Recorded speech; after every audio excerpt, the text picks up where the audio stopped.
문갑식의 진짜 TV입니다. 오늘도 국내를 넘어서 세계 최고의 정보 분석가 차기 국정원장이 유력시되는 김동현 기자가 나왔습니다. 반갑습니다.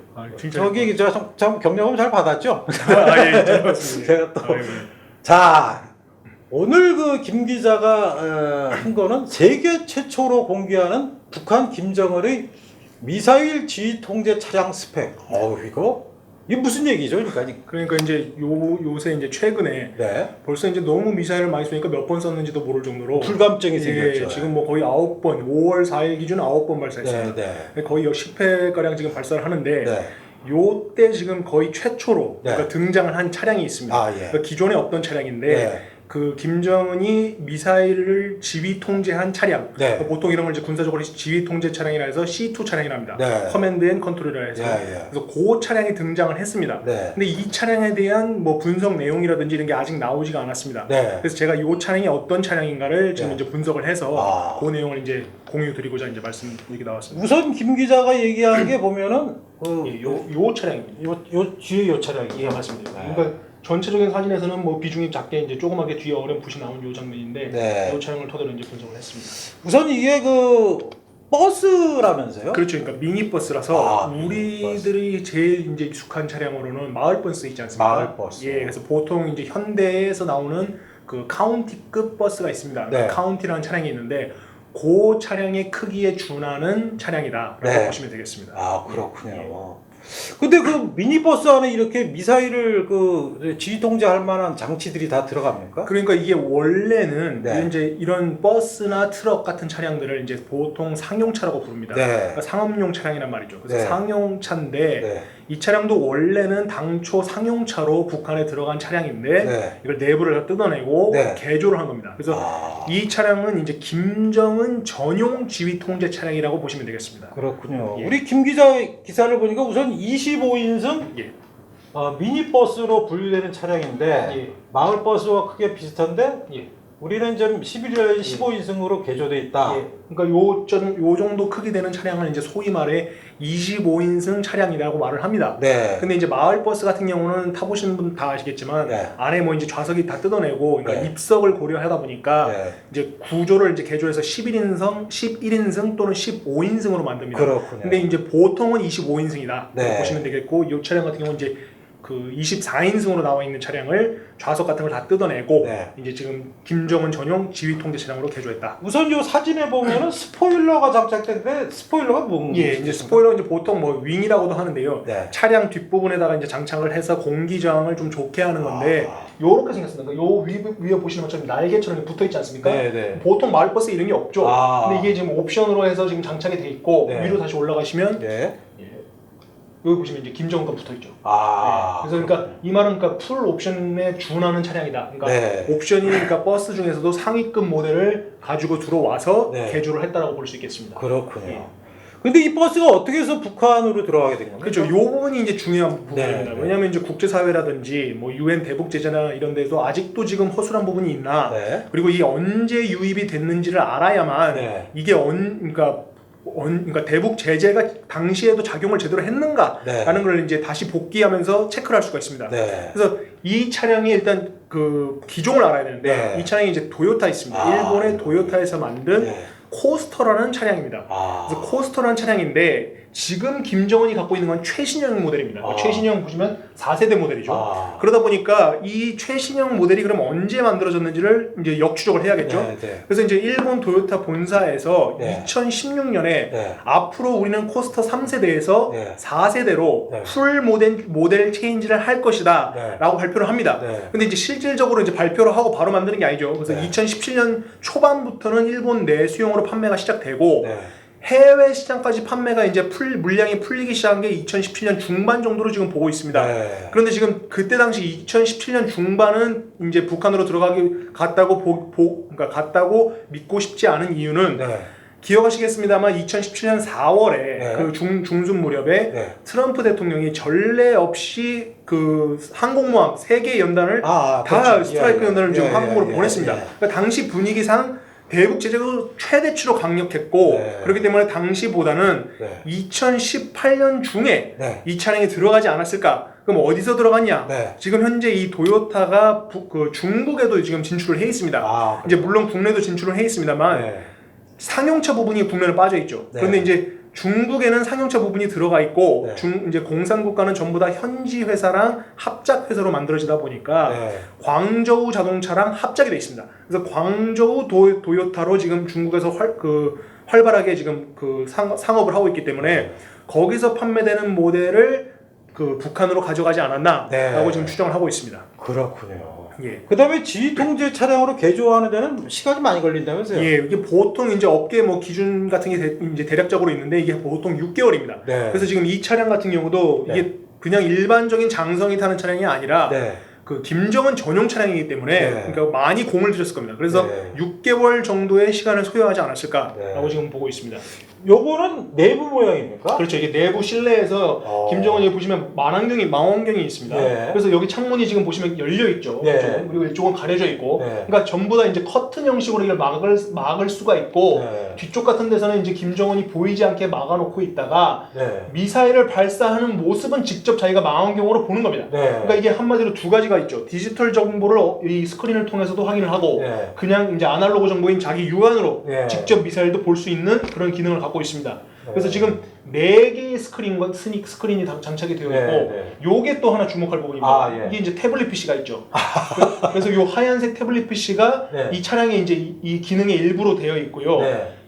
지금 24일 미사일 발사했을 당시에 네. 요 모습이 나온 게 김정은의 뒷모습이 그 촬영된 사진이 나왔습니다. 아. 거기 보면 태블릿 PC가 이렇게 살짝 나옵니다. 네. 그게 바로 요겁니다. 그러니까 네. 이 차량이 뭘 시사하냐면 차 안에서도 보다가 네. 만약에 김정은이 나가서 보고 싶다. 그러면 이걸 들고 나가는 겁니다. 네. 요걸 들고 나가서 또 거기서도 확인할 수 있고. 그럼 요거는 일단 목표물 같네요. 예, 그래서 요거는 뭐 전체 위성 사진 비슷한 예. 거고, 요거는 뭐 고도를 가리키는 거. 예, 제가 지금 이제 분석을 해보니까 요거는 이제 전반적인 그래프에서 이제 뭐 고도, 궤적 같은 걸 이제 산술적인 수치를 보여주는 것이고, 요건 거의 종합형으로 해가지고 뭐 지금 보이면 여기 데이터가 다 써 있죠. 그래서 데이터가 있고 종합적인 이제 뭐랄까 오버뷰를 볼 수 있는 그런 거고, 이거는 이 두 개는 이제 미사일 탄착하는 지점에 대한 영상으로 보시면 되겠습니다. 그래서 여기 같은 경우는 이 스크린이 이제 필요에 따라서 껐다 켰다 하면서 보통 3개 내지는 4개를 이제 탄력적으로 운영하고 있는 걸로 그렇군요. 예. 요건 뭡니까? 이건 잿돌이죠. 잿돌이랑 담배를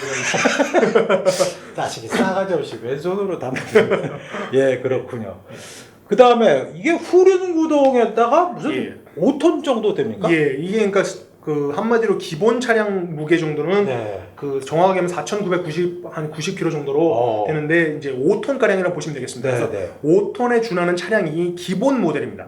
근데 지금 이 차량은 개조를 다 했고 풀옵션 상황으로 보기 때문에 5.5톤에서 6.5톤 내외가 될 거라고 지금 추정을 하고 있습니다. 그리고 지금 이 차량의 이런 재원을 알아야 되는 이유가 뭐냐면 미사일을 발사할 때 김정은이 이걸 타고 갑니다. 그러니까 거기 가서 이거를 통해서 미사일을 통제하기 때문에 이 차량의 능력에 따라서 향후 미사일 발사 위치를 가늠할 수 있겠습니다. 그래서 이 차량의 재원이 중요한 겁니다. 그래서 지금 이 차량은 지금 그 중국에서 판매하는 모델을 기준으로 봤을 때 150에서 180마력 정도에 준하는 엔진을 장착하지 않았나.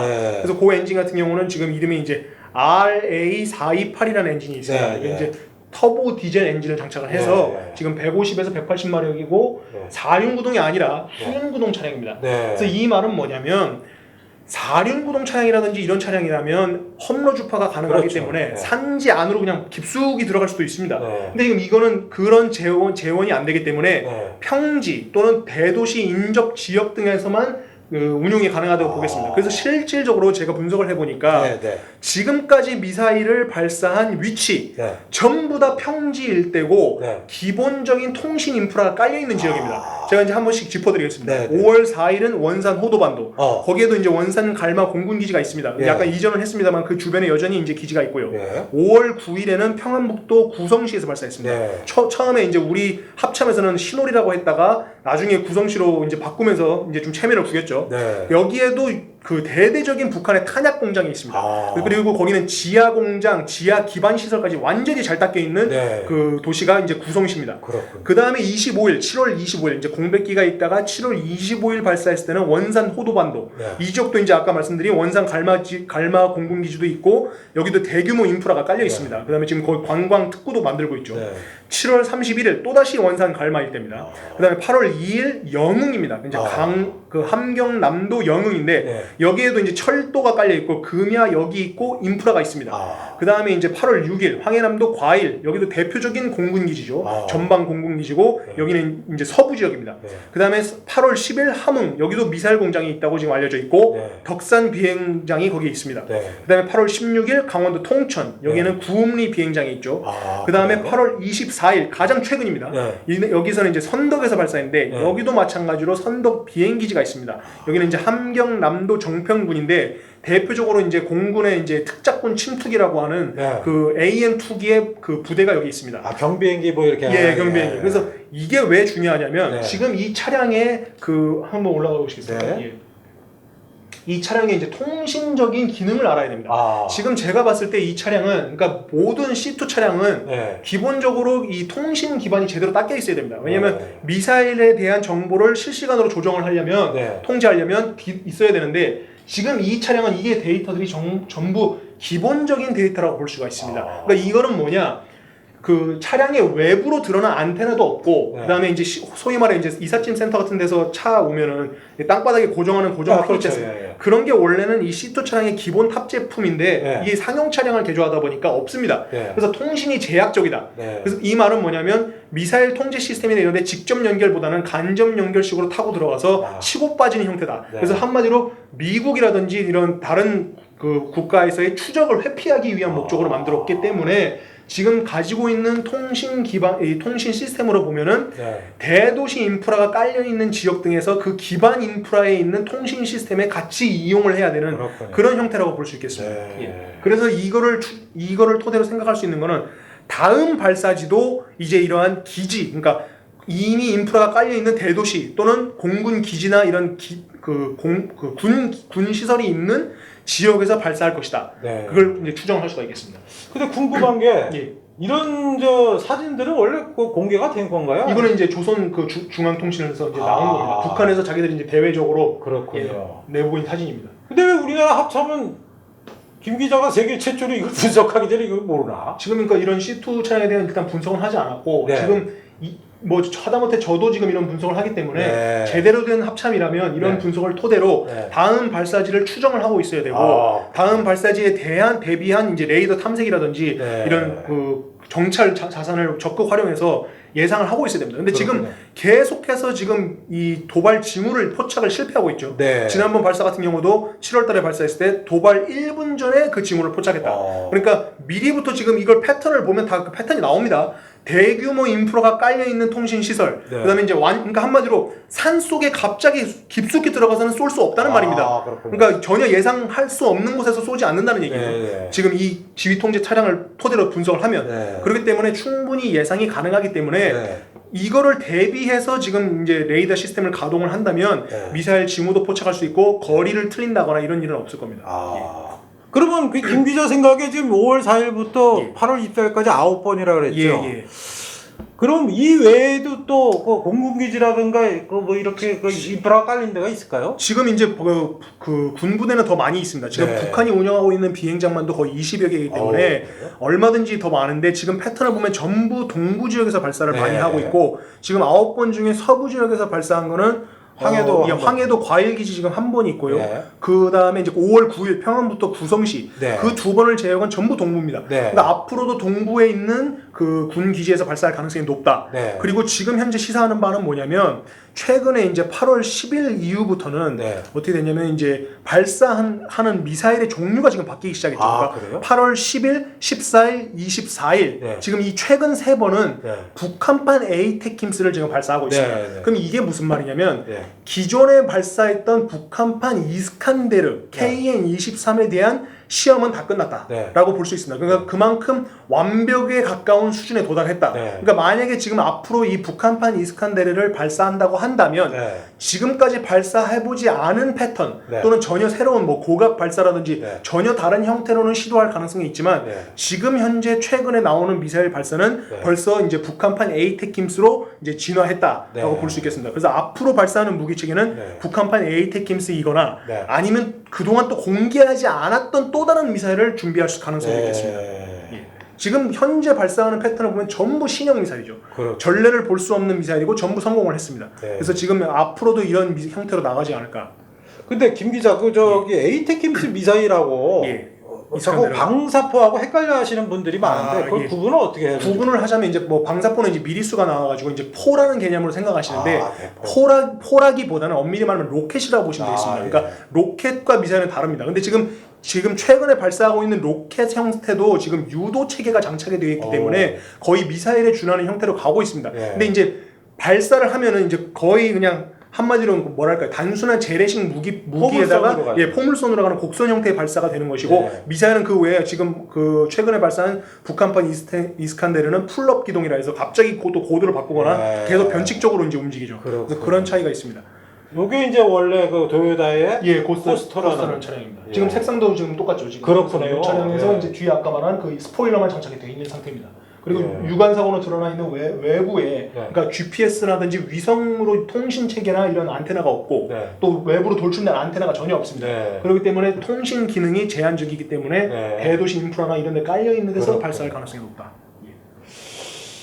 그러면 이게 일시적 현상이 아니다. 이 지휘 차량이 등장하기 마치 그 뭐 북한이 일시적으로 쏘는 게 아니다. 이건 왜 그렇죠? 지금 이제 이렇게 생각하시면 되겠습니다. 지금 김정은 전용 차량을 지금 만들었기 때문에 만약에 지금 이거를 그러니까 단타성 또는 임시적으로 발사를 한다고 한다면 이런 투자를 하지 않죠. 이런 개발에도 지금 비용이 상당히 들어가기 때문에 이런 차량을 전혀 만들지 않습니다. 만약에 이거를 단타성으로 끝난다고 한다면. 그래서 제가 지난번 방송에서도 그 여기 문갑시계 TV에서도 제가 방송했듯이 이번에 지금 나오는 미사일 패턴은 한미 도발, 그러니까 한미 그 훈련에 대한 시비성 성격이 아니라고 제가 말했습니다. 그러니까 이거 면밀한 분석을 필요로 한다 했습니다. 그런데 아니나 다를까 지금 24일날 한미 연합훈련 종료 이후에도 지금 미사일을 발사했습니다. 그러니까 다시 한번 지금 확인이 된 겁니다. 이번 미사일 발사는 한미 연합훈련에 대한 시비성 성격이 아니었다라는 게 지금 명백히 드러난 것이고 이 차량이 나옴으로 인해서 한 가지 나타난 사실은 이겁니다. 지금까지 북한이 발사한 미사일 그 도발들은 그 배후에 김정은이 있었다는 게 만천하에 드러난 겁니다. 왜냐하면 자기가 직접 지휘 통제를 하고 있습니다. 그렇기 때문에 그동안 이제 북한은 자기들이 도발을 하면서 마치 김정은은 유체 이탈 화법 형식으로 내가 도발을 하지 않았다는 식으로 말을 했습니다. 마치 자기 밑에 있는 데서 이제 벌어난 일처럼 얘기를 해왔고 천안함 폭침, 연평도 폭침도 마치 북한이 하지 않은 것처럼 누누이 말을 했어요. 근데 지금 이번 사건을 통해서 김정은이 배후에서 직접 다 조종을 하고 있다는 게 만천하에 드러나는 겁니다. 그렇군요. 유체 이탈 합법은 또 한 분 계시죠? 문재인 대통령. 마치 무슨 한미 연합훈련 끝나면 이것도 미사일도 멈출 것처럼 구라쳐놓고 24일날 발사했습니다. 또 무슨 동남아 마일리지 늘리는 여행 가신다고 하니까 이런 사진까지 다 있구만요. 그러니까 이 차량이 지금 4세대 모델로 업그레이드를 하면서 이게 좀 강성이 좀 더 강화됐습니다. 그래서 차체 전복에 대비한 이런 강성이 좋아졌기 때문에 한마디로 김정은이 타고 있는 차량이 제법 안전하다라고 볼 수 있겠습니다. 그렇군요.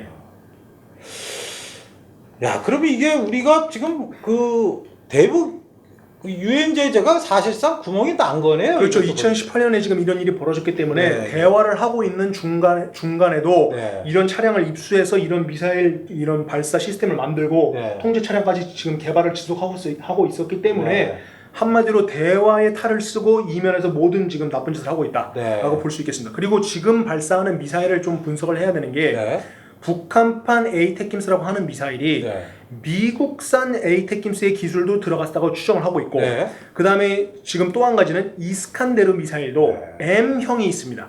그 M형 미사일과 에이테킴스를 조합하지 않았나라는 지금 저는 추정을 하고 있습니다. 왜냐하면은 미국이 갖고 있는 미국산 에이테킴스의 발사 속도는 마하 2에서 3입니다. 근데 지금 발사하는 북한의 미사일은 전부 마하 6 이상입니다. 마하 6에서 7인데 마하 5를 넘어가는 것은 뭐냐면 극초음속입니다. 그러니까 한마디로 극초음속 무기 체계를 북한이 지금 만들었다는 겁니다. 극초음속 그 무기 체계가 시사하는 바는 뭐냐면 속도가 마하 5 이상을 넘어가기 시작하면은 어떠한 미사일 방어 체계라고 하더라도 이걸 막기가 상당히 어렵습니다. 그러네요. 거의 불가능에 가깝습니다. 그 다음에 우리가 갖고 있는 패트리어트 2, 3 네. 그 적어도 방어망도 최대 스피드가 마하 4밖에 되지 않습니다. 그렇기 때문에 추적해서 요격하는 미사일은 원래 속도가 빨라야 됩니다. 그렇죠. 그 상대 미사일보다 더 빠르면 좋고 예, 예. 더 좋습니다. 예. 유리한데 지금 현재 북한이 발사한 미사일은 마하 6을 넘기 때문에 예. 우리가 갖고 있는 패트리어트로도 마하 4밖에 안 되기 때문에 예. 요격이 거의 불가능하다. 예. 그래서 이게 상당히 위협적인 것이고 지금 이 단거리 미사일이라고 할지라도 예. 핵탄두 탑재가 가능하기 때문에 그렇죠. 핵 위협도 지금 저희 앞에 지금 떨어진다고 볼 수 있겠습니다. 야, 그럼 아까 김 기자가 얘기한 일시적 현상이 아니라는 건 계속적으로 이렇게 도발을 하고 자기들이 예. 아직 공개하지 않은 무기들을 또 맞습니다. 테스트할 수도 있다는 예, 얘기죠. 제가 이 분석을 20일 날 했는데 네. 미사일 발사가 24일 날 있었습니다. 네. 근데 20일 날 제가 분석해서 분명히 이렇게 말을 했죠. 네. 이런 차까지 지금 이렇게 투자를 했다는 거는 네. 앞으로 미사일 도발은 더 있다는 걸 지금 방증이다. 네. 근데 아니나 다를까 24일 날 발사하지 않았습니까? 네. 그렇기 때문에 지금 향후로도 또 이런 미사일을 발사할 가능성이 충분히 높고 네. 지금 김정은이 그만큼 의지를 가지고 있다는 겁니다. 네. 그러니까 이런 차량을 자기가 직접 타고 와서 네. 확인까지 하겠다는 거는 네. 자기가 그만큼 의지를 갖고 있지 않고서는 안 되는 일이기 때문에 네. 의지를 갖고 하는 일이기 때문에 앞으로 미사일도 계속 발사할 가능성이 높다. 야. 예. 더군다나 지금 쥐소미아를 파기했기 때문에 네. 지금 이런 주요 정보가 한국에게 어떻게 작용하는지에 대한 확인도 네. 분명히 북한은 하고 싶을 겁니다. 네. 왜냐면은 지금 제가 이전에도 말했지만 쥐소미아를 통해서 거리를 틀렸습니다. 우리가 네. 430km로 했다 600km로 정정을 했어요. 네. 그런 전례가 있기 때문에 만약에 앞으로 미사일을 발사했을 때 한국 합참이 틀린 거를 네. 정정을 자체적으로 할 수 있나 없나의 여부까지도 분명히 북한은 떠보고 싶을 겁니다. 네. 그래서 그런 과정을 보기 위해서라도 미사일을 또 발사할 거다. 네.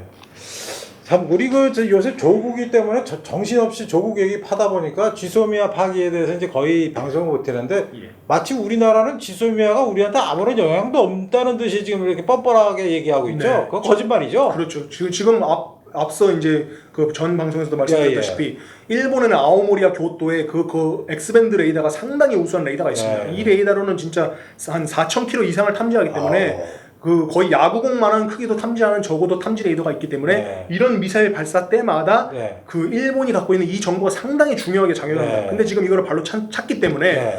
그래놓고는 지금 태국이랑 쥐소미아를 했죠. 태국한테 얻을 수 있는 정보는 아무것도 없습니다. 그런데 지금 태국이랑은 쥐소미아를 체결할 지금 스탠스로 가고 있고 누가요? 우리나라가요. 그래서 아 그래요? 예. 그래서 제가 보기엔 이렇습니다. 태국이랑 쥐소미아를 해서 얻을 수 있는 실익은 한 가지가 있죠. 탈북자의 경로로 파악할 수가 있습니다. 그래서 제가 이제 탈북자의 입장이라면 네. 지금 탈북을 준비하는 입장이라면 네. 태국으로는 가지 않겠습니다. 태국으로 만약에 간다고 한다면 그 정보를 통해서 이제 한국 정부로 들어가서 오히려 북송을 한다거나 이런 데 악용될 가능성도 있고 여러분들이 또 한 가지 아셔야 되는 게 이번 정부 이전까지 네. 탈북자가 내려왔는데 북송했다는 말 들어보셨습니까? 지금 북송이라는 단어가 지금 비일비재하게 지금 이 정권에서 나오고 있는데 네. 북송이라는 건 나올 수가 없습니다 원래. 네. 그리고 북송을 설사 결심하고 있던 북한 사람이라고 할지라도 네. 국정원과 조사 과정에서 라면을 먹던 뭐 밥을 한번 먹지 않습니까? 네. 그러면 그 순간 생각이 바뀝니다. 네. 아 나만이 잘 못 산다고 생각했는데 이렇게 좋은 삶을 살고 있었나 하면서 그래서 실제로 탈북을 결심했다는 탈북자들도 있습니다. 증언을 들어보면. 그렇기 때문에 지금 북송을 하는 사례가 지금 많이 나오기 때문에 지금 이 태국과 지소미아가 그런 대로 지금 작용하지 않을까. 지금 왜냐면 얻을 수 있는 정보가 아무것도 없죠. 태국한테. 근데 지금 일본은 휴민트 자원도 있고 제가 앞서 말씀드린 시긴트 자원도 풍부한데 그런 자원은 지금 발로 찼다. 예. 참. 어처구니가 없는 일들이 저는 또 태국하고 지소미아 한다는 소리 또 처음 들었네요. 그렇군요. 야, 근데 왜 이렇게 우리나라는 김 기자 같이 이렇게 열심히 분석하는 사람들에게 뭔가 좀 도움 요청도 하고 그래야 정상적인 국가 아닐까요? 뭐 이제 저 말고도 뭐 이제 미국 정보부라든지 이제 네. 같이 한미 동맹을 이용을 해가지고 네. 이런데 이제 상당한 정보를 같이 공유하면 좋은데 네. 지금 돌아가는 판으로 보면은 네. 미사일 발사 때마다 일반적인 군 전문가들의 분석하고도 많이 틀리죠. 네. 지난번에 이제 8월 10일 발사했을 때도 우리나라는 그 합참은 이스칸데르라고 말했다가 네. 우리 군 전문가들은 테킴스다라고 하는 식으로 지금 계속 틀립니다. 그러니까 거의 미사일 정보가 다 틀리고 있어요. 이 말 자체가 거의 전례를 찾아보기 어렵죠. 전 정권이나 이럴 때 보면 미군이 발표하는 내용과 일맥상통합니다. 똑같이 발표를 하는데 지금은 군 전문가들하고도 틀리고 네. 일본의 내용 광고도 틀리고 네. 지금 계속 미사일 정보가 틀린다는 거를 만천하에 지금 드러났기 때문에 네. 이거는 자기들 스스로 우리는 지금 한미 정보 공유, 한미일 정보 공유가 제대로 되지 않고 있다라는 방증이 아닌가 지금 그런 생각이 들고 있습니다. 그렇군요. 근데 이런 차량은 한 대뿐일까요? 아니면 또 복수로 있을까요? 지금 제가 생각하기로는 네. 김정은 자체가 이제 보안에 민감하기 때문에 네. 디코이 형태로 네. 그러니까 겉모습은 지금 일반 차량 그렇죠. 똑같죠. 네. 그러니까 지금 이런 차량을 몇 대 정도 같이 이동하지 않을까. 네. 그러면 이제 이 정보 당국에서 추적할 때 네. 어느 차량인지 모르게 그렇군요. 하려고 할 가능성은 있다고 봅니다. 네. 그게 이제 상용차의 장점이죠. 그렇군요. 예. 여기가 바로 우리 김동현 기자의 폴리세움이라는 POLISSEUM이라는 이게 무슨 뜻이에요, 근데? 그 뭐 폴리틱과 콜로세움에 합쳐져 가지고요. 네. 그러니까 뭐 정치의 각축장 뭐 이런 뜻으로 정치의 각축장. 예. 네, 여기 들어가셔서 관심 있는 분들은 즐겨 찾기를 해놓으시고 들어가서 보시면 여러분들이 그동안 몰랐던 신세계를 발견할 수 있을 것 같습니다. 또 오늘 김 기자를 모시고 또 세계 최초의 김정은 미사일 지휘 통제 차량 스펙을 알아봤습니다. 예. 문갑식의 진짜 TV는 기존의 신문이나 방송에서 볼 수 없었던 특종. 이거죠, 바로 이런 우리 김 기자의 얘기. 그 다음에 뉴스 뒤에 가려진 진짜 뉴스. 그리고 사건을 바라보는 새로운 시야와 스토리를 발굴해서 여러분께 전해드리고 있습니다. 조국이가 저 구독자 5만 될 때까지 제발 버텨달라고 제가 지금 힘내라고 마음속으로 응원하고 있는데 그래도 또 우리가 봐야 될 게 조국 기반이 있질 않죠. 그렇죠. 이런 사실 이게 우리 국가의 더 큰 안보의 문제인데 여러분께서 좋아요와 구독 그리고 즐겨찾기 또 이런 거 댓글도 많이 달아주시고요. 유무형의 후원도 해주시기 바랍니다. 김 기자 오늘 수고했습니다. 고맙습니다. 고맙습니다. 네.